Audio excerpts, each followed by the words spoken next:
Aneh tapi nyata, rajin ibadah, rajin zikir, kok malah dimusuhi. Jika seseorang melakukan laku amaliyah, khususnya zikir mengingat Allah, maka akan menimbulkan pusaran energi.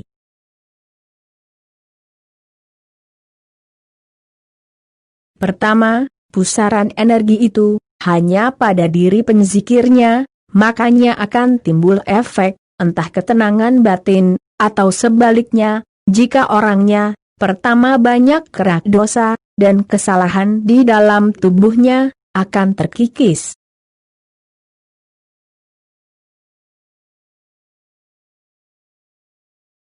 Setelah pusaran energi itu selesai mengimbas pada diri sendiri, lalu akan meluas, mengimbas pada keluarga, sama, jika keluarganya, itu ada suatu kesalahan, atau tindakan salah, maka akan timbul benturan energi.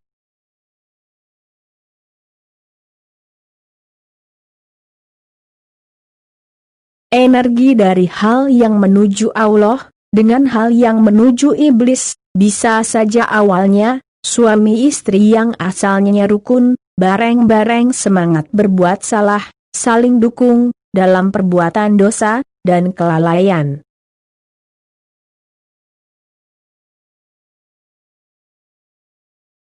Lalu si suami zikir Allah, si istri masih lalai, akan timbul benturan energi, akan timbul pertentangan, si istri melarang suami berzikir karena gerah, atau alasan yang lain, karena energi iblis, berbenturan dengan energi yang menuju Allah.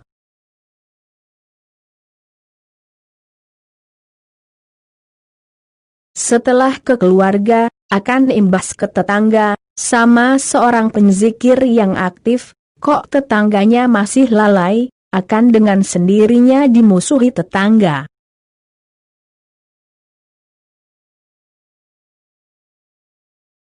Imbas energi itu, bukan hanya di dalam hal yang lahir, terlihat mata saja, tapi juga mengimbas ke hal gaib.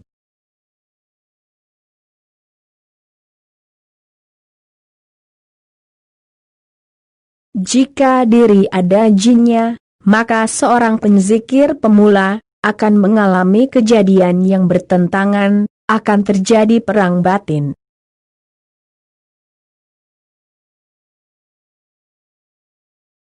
Bisikan setan, dengan cahaya penerang hidayah, saling perang di dalam tubuh, saling tindih menindih, saling kalah mengalahkan.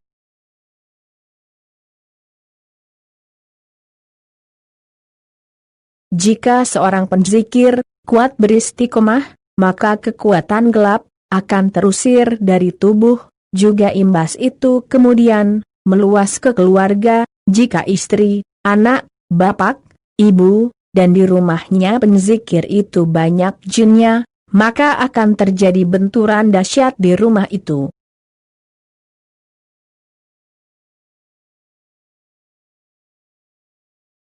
Bisa jadi yang ahli zikir itu akan dimusuhi semua keluarganya, jika dia itu tanggap, akan berdoa pada Allah, agar jin, setan, siluman dalam tubuh keluarganya, dan dalam rumahnya, semua dibersihkan Allah, maka gangguan akan diminimalisir.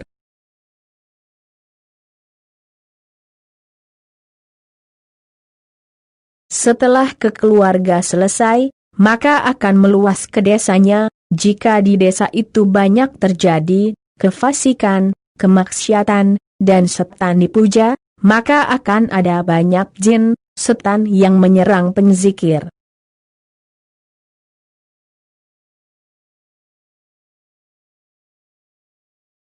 Itu sebagai wujud pernyataan perang dan benturan antara energi kebenaran dari Allah dengan energi dari iblis yang sudah menguasai desa itu.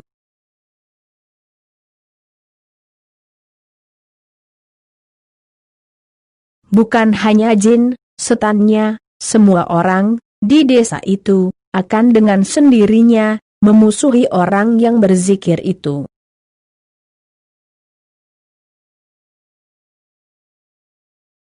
Jika terjadi seperti itu, tanda bahwa ahli zikir itu sudah mulai besar energinya, dan yang memusuhi juga para pemuja dan penyembah iblis, para dukun dan anteknya, maka akan terjadi perang tersembunyi dan diam-diam.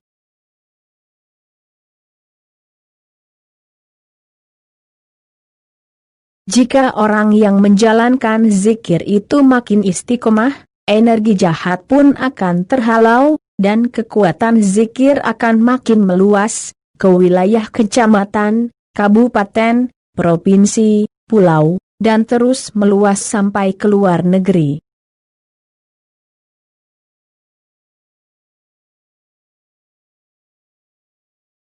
Pusaran itu akan makin besar, dan makin besar, juga pusaran itu akan membumbung ke angkasa, berbentuk tiang pusaran, menembus langit.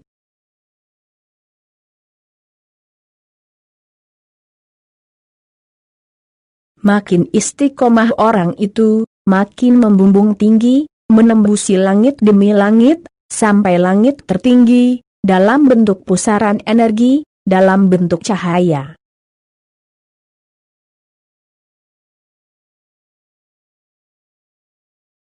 Jadi akan banyak energi, dalam bentuk cahaya, yang membumbung ke langit, dari amaliyah banyak orang, yang paling tinggi, membumbungnya ke langit, itulah yang paling unggul.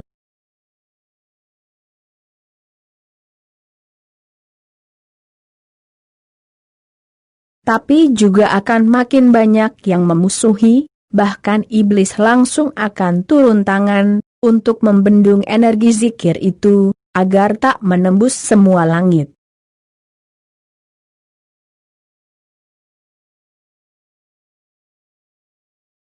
Maka akan terjadi perang dalam gaib, yang tak terlihat di permukaan yang amat dahsyat, yang merasakannya yang menjalani perang itu, orang lain sama sekali tak tahu.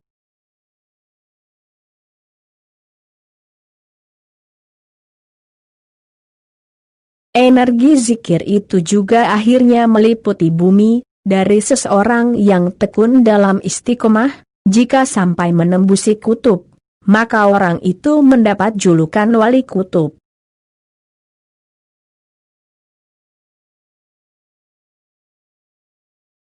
Tapi artinya juga orang itu akan menanggung dimusuhi banyak orang, bahkan dimusuhi para pemuja dan penyembah iblis, akan menerima beban tanggung jawab seluruh alam, gonjang-ganjingnya bumi, dan itu tak ada orang lain tahu, kecuali yang menjalani.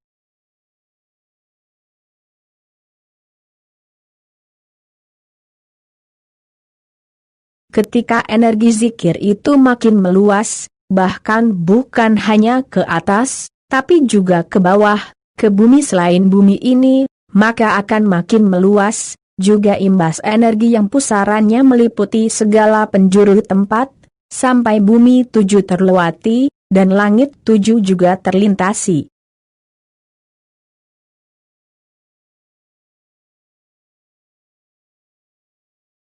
Jadi orang yang menjalani laku amaliyah zikir itu, akan lebih dimusuhi setan, akan lebih dimusuhi jin, akan lebih dimusuhi para manusia, dukun santet dan para pemuja jin, setan, iblis, siluman.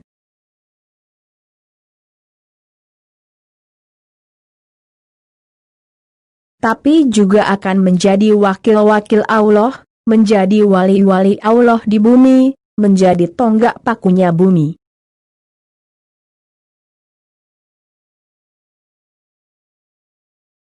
Makanya orang yang zikir itu harus berani menerima konsekuensi, apapun yang akan dihadapi, menjadi pejuang, fisabilillah.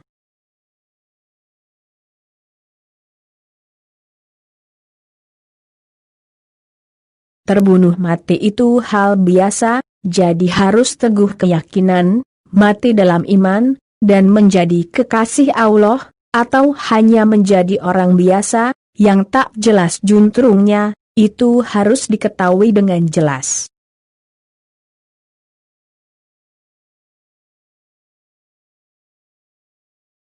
Jadi orang yang zikir itu pasti akan didatangi jin, setan, siluman, dan lain-lain. Yang tak zikir juga akan didatangi, tapi intensitasnya tak seganas kalau mendatangi manusia yang berkutat dengan zikir dan amal ibadahnya.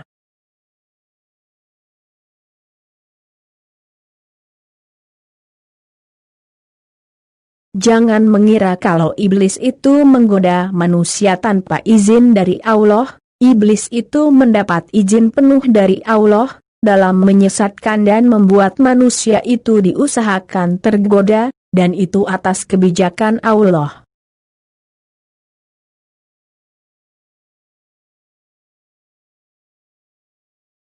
Karena dengan adanya ujian dari iblis itu, manusia yang berumur pendek ini bisa meraih tingkatan kedudukan yang tinggi di sisi Allah.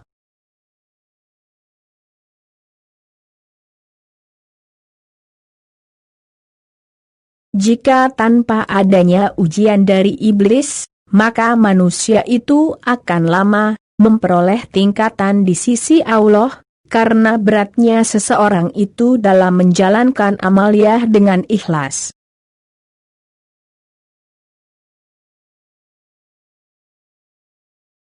Jadi ujian itu adalah jalan tol menuju kedekatan pada Allah. Tanpa adanya ujian, akan lama manusia itu masuk dalam kedekatan diri pada Allah.